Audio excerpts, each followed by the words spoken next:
thing we can do. Come on, I need it to come through so I can smash Sources tell me we are live. All right. Terrific. And I already hit retweet, so I feel like I beat you that time. You did. You did. All right. Excellent. You ready? Yeah, I'm ready to go. I'm ready to rumble. What's better than this? Guys being dudes here on the Draft Dudes podcast, presented by Locked On. It's Joe Marino and Kyle Crabbs from the Draft Network, and we are your hosts here on this live episode of Draft Dudes. It'll be the Wednesday podcast in your feed. Very good. We're here to talk about, I guess some disappointing things, but really we want to keep this about football and how the football side of things are impacted. Kyle, good evening, good morning to you. Good evening, good morning, good afternoon, whenever and wherever you are listening. Joe, as you said, we are live on the Periscope, YouTube, and Facebook channel. Felt like we were just here, and it's because we were, but we had the news come through that the Big Ten is postponing the fall season of college football, and the Pac-12 is out all the way out for football in the fall. So I think what we wanted to do, because what we don't want to do is start getting into what is right and what is wrong as far as the decisions. Everybody has an opinion there, and there's going to be differences of opinions, and that's okay. But, Joe, we are going to look at some of the dynamics of the players specifically who could have been impacted or who could be impacted by this, and some of the decisions that they may choose to make depending on if the Big 12 and the ACC and the SEC decide they do want to play in the fall, because that's going to open up kind of this madness, if you will, where players are going to have the opportunity to go play somewhere else if they're intent on entering the 2021 NFL draft. Kyle, you mentioned in the pre-show, and we did a good job of pumping the brakes and not doing the pod before the pod. Which we always do. We do. We do. Thank God we had an actual time where we had to go live, or else we may have done that.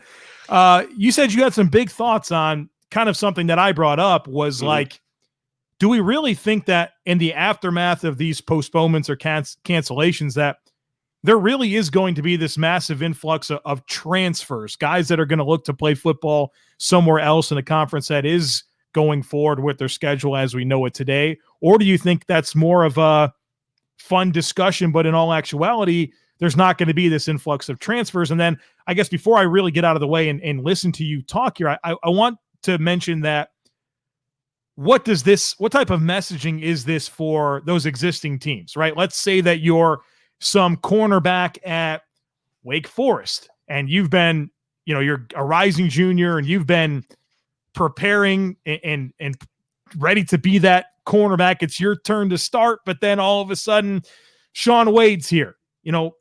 How do you deal with that from that perspective, like in terms of the way you're building your team and being honest with guys that you've communicated a vision and a plan for, and then all of a sudden, this turn of events happens and all of a sudden you're a guy that you've been loyal to and's been committed to you is not going to get that chance to play. So I'll get out of the way here.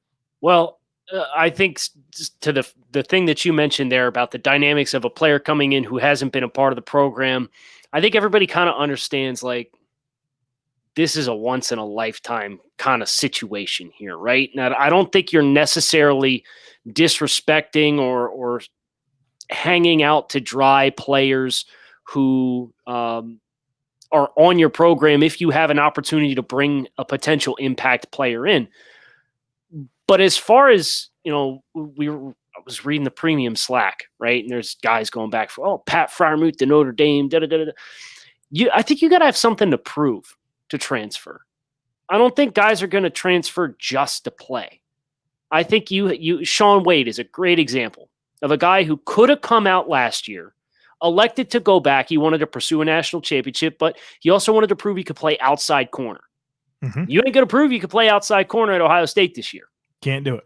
Right.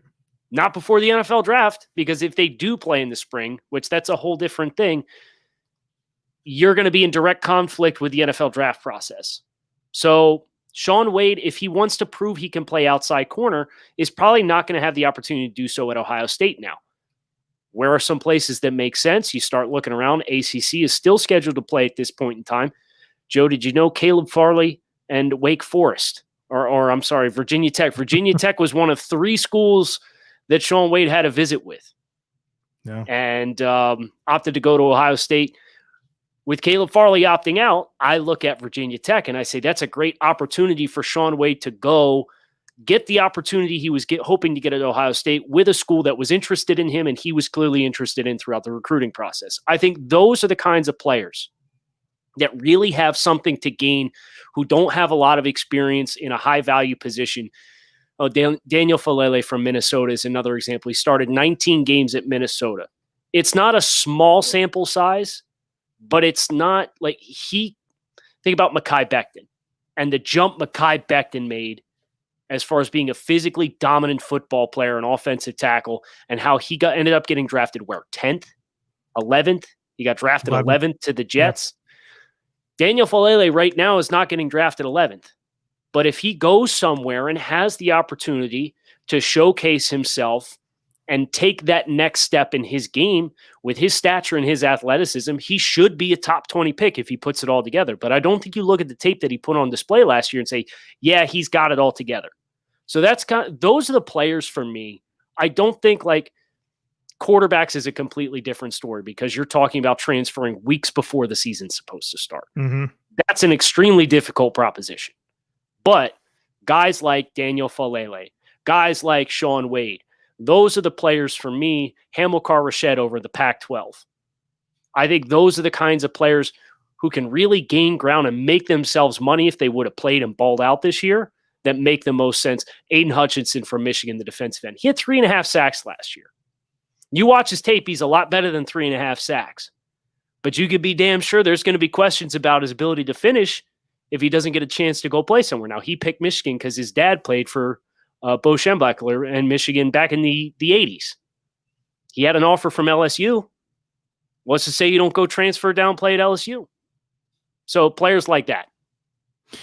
There's 2 Ohio State players that really pop to me in this discussion. They both have the same first name, Tyreek, right? Is it Tyreek Evans? Is he the end? And then Tyreek Johnson's the corner. And Tyreek Evans is the end? I don't know if it's Evans off the top of my head. So while Kyle's confirming that, those seem to be like guys that were the next in line, right? It's been like Chase Young, Joey Bosa, Nick Bosa. This is that next big-time Ohio State defensive end. On the cornerback side of thing, like Damon Arnett and Jeff Okudah were there kind of clogging things up. And this was their chance to be that big-time recruit to step in, limited snaps. But in those limited snaps, you see the potential. Are those guys that you think should just wait it out and come back and play football at Ohio State or seek those opportunities elsewhere and see what that can do for the draft stock? Yeah, so it was Tyreek Smith was the defensive end. Okay. So Tyreek Smith and Tyreek Johnson. What's interesting about both those guys is they haven't really put on a ton of tape already.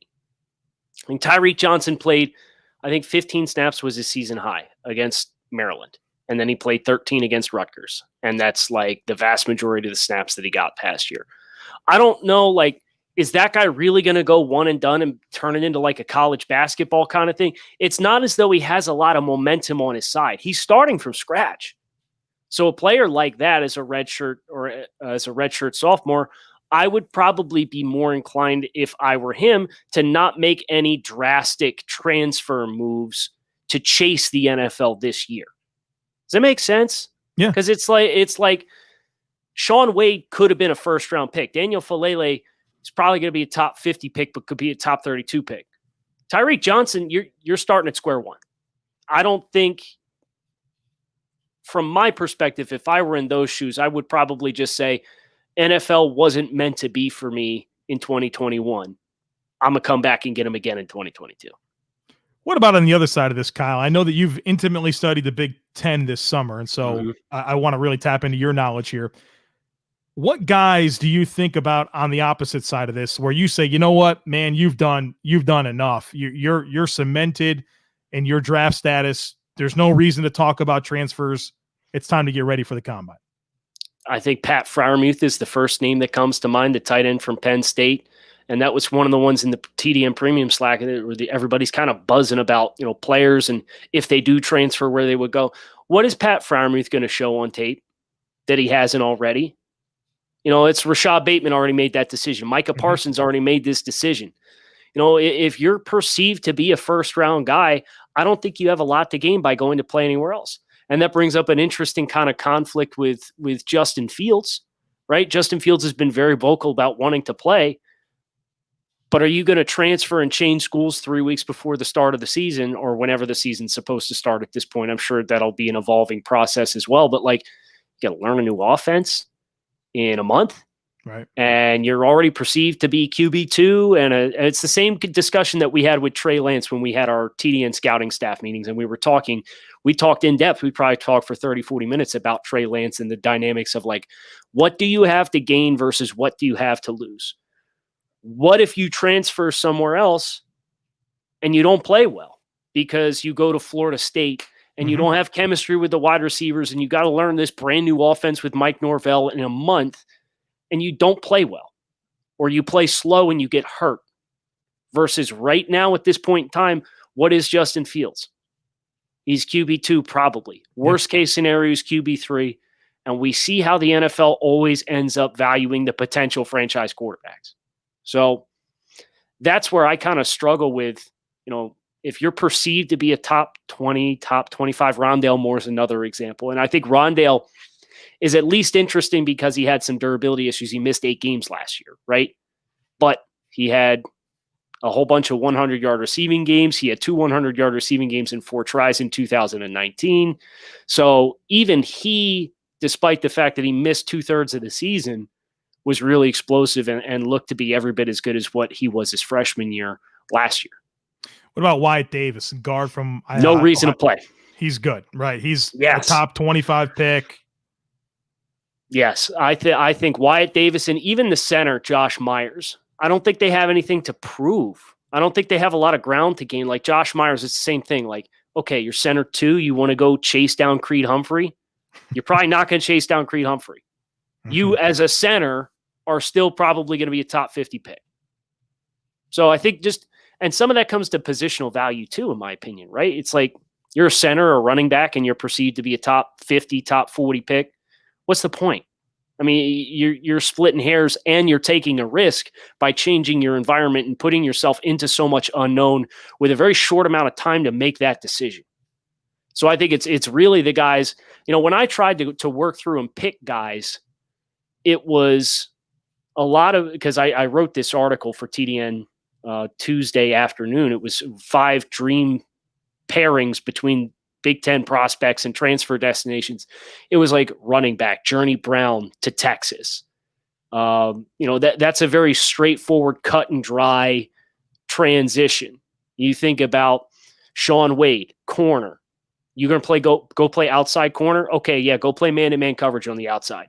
It's not quarterback. It's not, a lot of these nuanced positions where you really have to have chemistry and timing and process everything that's all the layers to playing the game of football. So I think the more complex your position is, the more difficult of a proposition it is to get on board.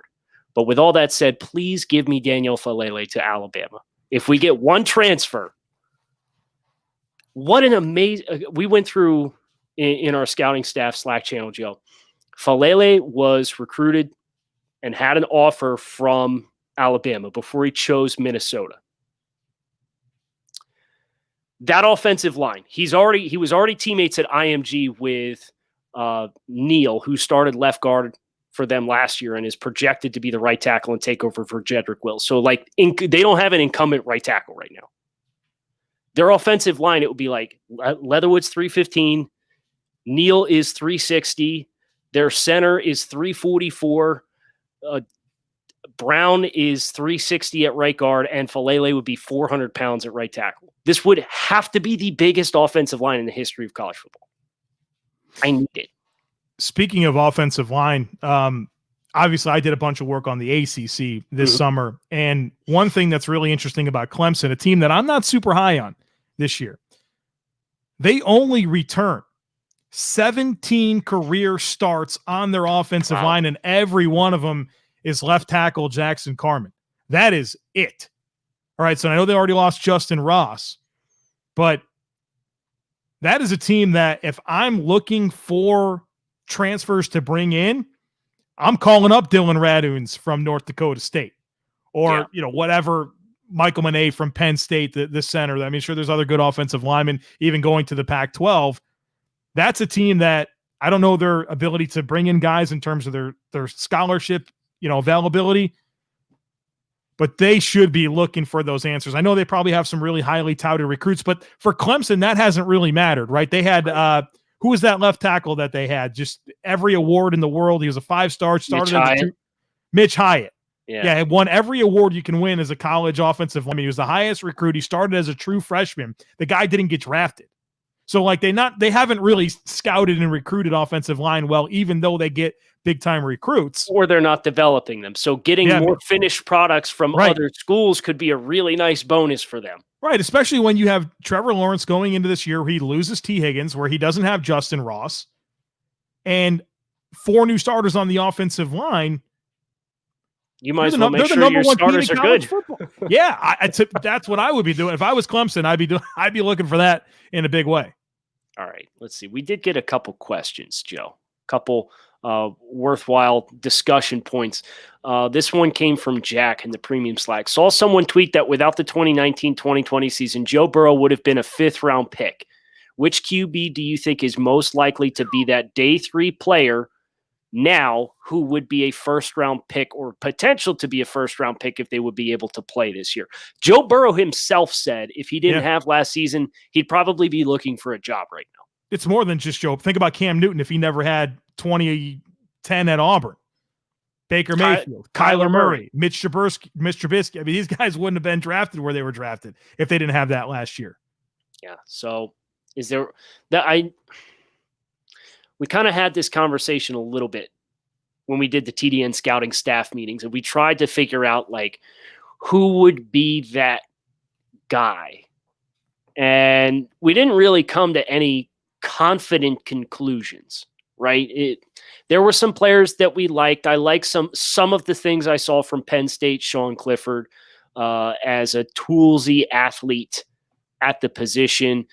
Tanner Morgan has some fans. He's kind of an accurate passer with just enough nimbleness and athletic ability to extend some plays within the pocket, but they weren't players that really jumped off the screen at you. Drew Blake here in the comments saying Desmond Ritter. I was sitting there chewing on that, waiting for you to get done, because Desmond Ritter is a guy that I like a ton.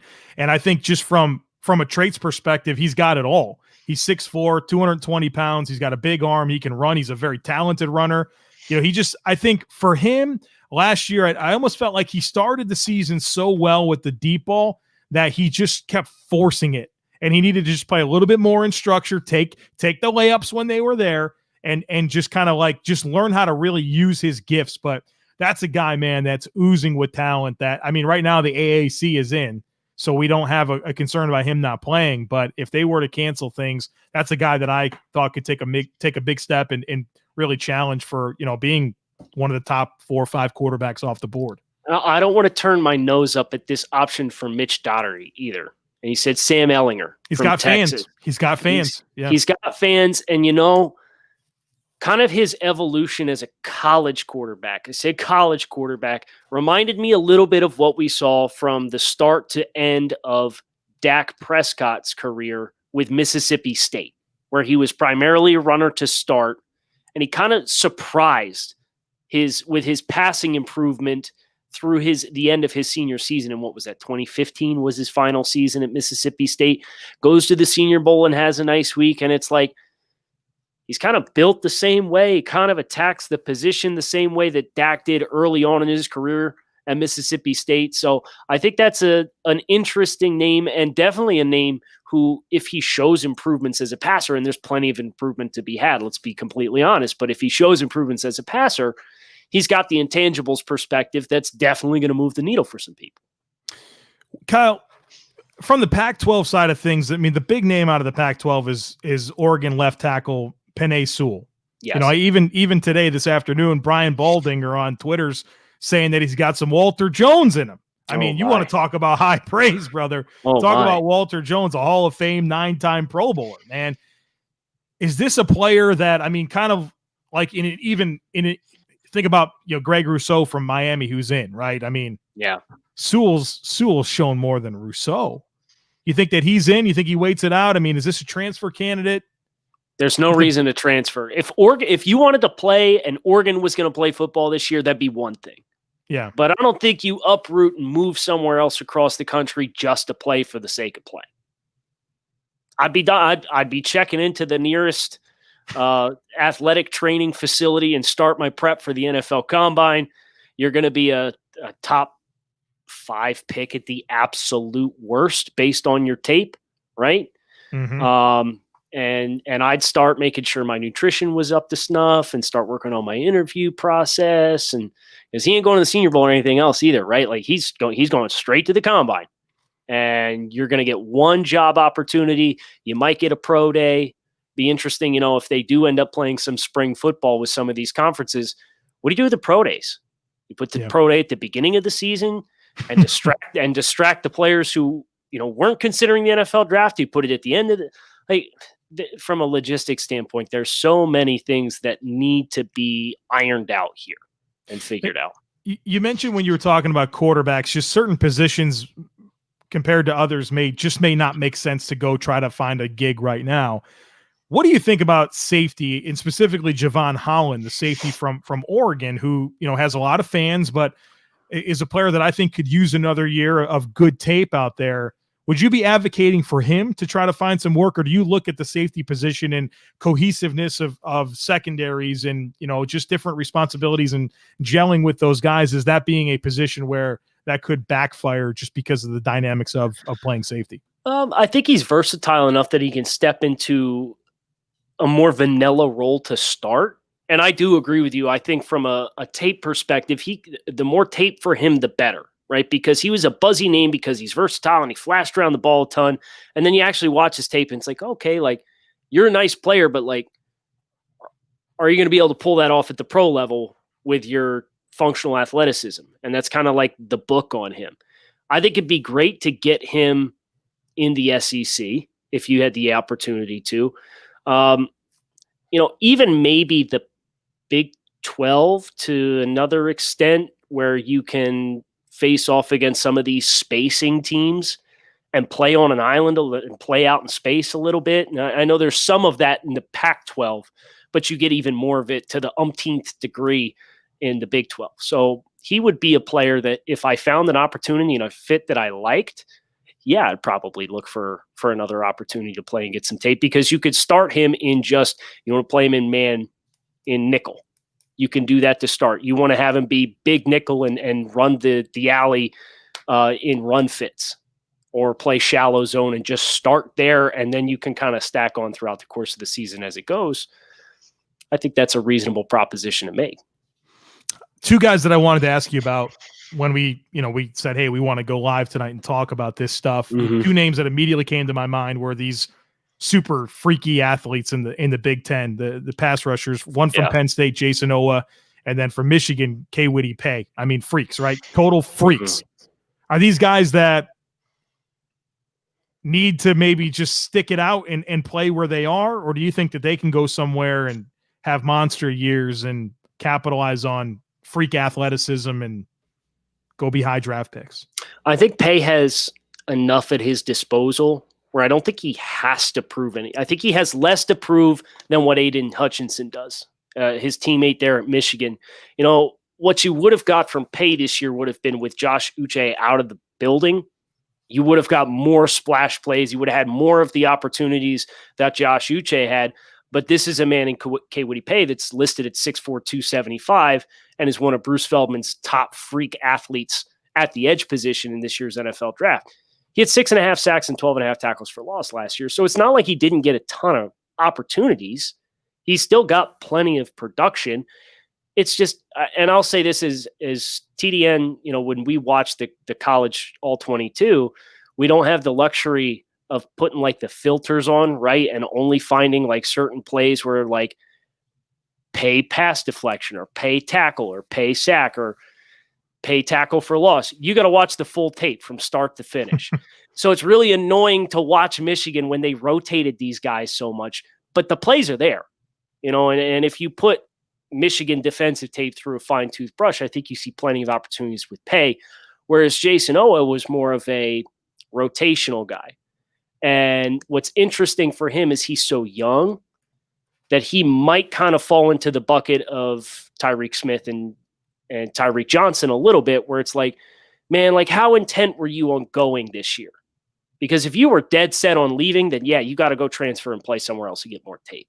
But if you were like kind of 50-50, just stay in Happy Valley and just play in 2021 and then come out in 2022. I don't think there's a big urgency with him because he's so young, but he would be a player that I don't think can afford to just not play any more football and then transfer out and then declare for the draft.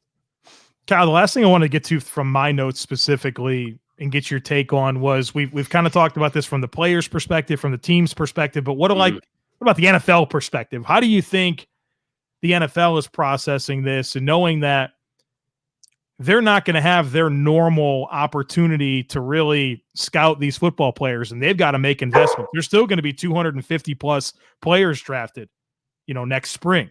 Right. How do you think this impacts their willingness to draft some of these guys? I know it's player to player, but collectively, what's the overarching theme? I think you're going to see some teams that trust their scouting process a lot more than others, and they'll probably be buyers. And the teams that don't trust their scouting process as much, or they have change, or they just don't feel comfortable, you're going to see buyers and sellers. And I think you'll see teams that are going to be pretty eager, especially if they feel like they're close. My prediction is teams that feel like they're close, they're going to trade their picks for a known asset who's already in the NFL and attack improving their roster that way. So I think you're going to kind of see the haves and the have-nots with how teams choose to attack it. And the closer you feel like you are to winning a Super Bowl, I think the more likely it is that you're not going to invest your first-round pick or a top 50 pick or a day 2 pick on a rookie. You'd probably say, you know what? I've got 4 years of NFL tape on this guy. This team's trying to offload him because his contract's getting ready to expire and they don't want to pay it. I'll pay it. Bring him in. I'd rather trade you the 2 and bring in an established NFL asset.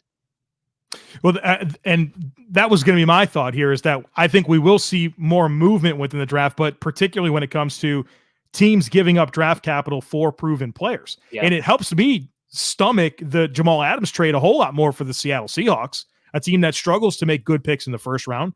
I know they gave up 2 of them, but we're talking about a team that's going to be picking in the last, 8 or 10 picks, let's be honest. And they know that they're going to get Jamal Adams. And if you're a team that you're going to be in that range, go get that known commodity. What's the alternative?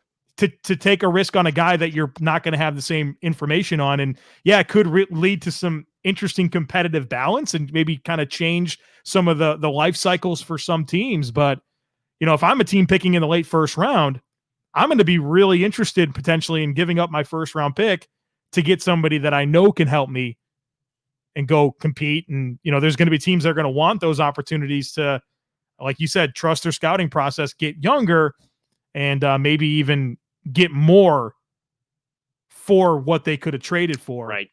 Just kind of playing the game there a little bit. So Drew Blake asks a great question here. He says, is Yannick Ngakoue in Jacksonville the closest thing to a winner in this? Look at where Jacksonville is in their rebuilding process, right? They're going to have a ton of assets, a ton of draft capital. They're going to have the bullets in the chamber where, there's going to be some more volatility. But when you have this many picks, how royally effed up does your draft process have to be for you to whiff on if you get a first round for Jan, right? So now you'd be talking about 3 first-round picks this year. Law of averages says, with the volatility, you're probably going to miss on one of those guys, or the averages suggest you're going to miss on one of those guys. But you got 3 shots, and one of them's probably going to be a top 3 pick and a quarterback. So, I think from Jacksonville's perspective, they will be a team that covets draft capital because they're probably going to be pushing reset unless they really surprise everybody with how well they play this year.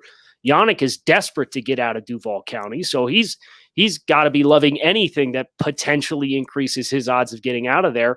But I think Yannick has kind of taken the leverage power play against a team, and he dialed it up to 13 on a 10-point scale. And it's like, there's probably some teams that have some apprehension about Yannick because of how outspoken, like, he's way off the reservation as far as hammering Jacksonville and their organization. And Joe, did he even sign his franchise tender? No, he didn't sign his tender. So he now has a veto power against any potential trade, which means teams aren't going to give you a first-round pick for him now. The other thing that makes that challenging is the reduced cap, right? If this thing's $175 million, the ability to absorb Yannick and pay him, that becomes very challenging. So while I think conceptually what we've talked about makes a lot of sense, keeping in mind the reduced cap and absorbing contract is not something a lot of teams are able to do. Now, with that said, the Colts should trade for Yannick Ngakoue. I can think of a couple teams that should probably make a move for Yannick here, bring him in. If you feel like you're a playoff contender, pay it up. Give up the 2 now, right? And Jacksonville, if it's a 2, if Jacksonville's going to hold out for a 1, you can enjoy him not playing this year at all and not getting anything for him. There's so many teams that make sense. I know the cap makes things a little bit challenging, but I mean, if Yannick can be had for a 2, there are so many teams that should get that done. And that's frustrating for Jacksonville because if you wouldn't have strung him out, what could you probably could have got a 1 and change, right? I think that's what's hard, though, because I'm thinking Dallas, they don't have cap space. New Orleans, they don't have cap space. Tampa Bay, they don't have cap space. Cleveland, they just gave $1 zillion to Myles Garrett. We're going to have $50 million pass rush rotation. Drew mentions Baltimore, but I don't know that Jan is a great scheme fit for Baltimore's archetypes and style of play. I know they brought Calais Campbell in there, right? So, like, there's at least one piece of the Jacksonville puzzle that can fit, but I think Calais has a little bit more. Like, look at Matt Judon and his profile as an athlete versus Yannick, who's 250 maybe with a big lunch 250. So, man, I Philadelphia would have made a ton of sense, but they're one of the worst teams in the NFL from a cap space perspective. They cannot possibly afford to take it on. The Colts are the team that have like $86 million in cap space projected for next year. You know who else has a lot of cap space? The Jaguars. Patriots. Yeah, the Patriots, the Jaguars, the Jets. Yep. The Jets should make this deal. They got extra picks now. They haven't had a good edge rusher since Calvin Pace. What about Arizona? They've got space. They got a quarterback on a rookie deal. That'd be fun with him and Chandler Jones. Yeah. Yep. All right. Well, now we're start making some calls, Jacksonville. Let's go. Get it done, man. We are, speaking of getting it done, Joe, we're getting it done here on Draft Dudes, and we're done for the night.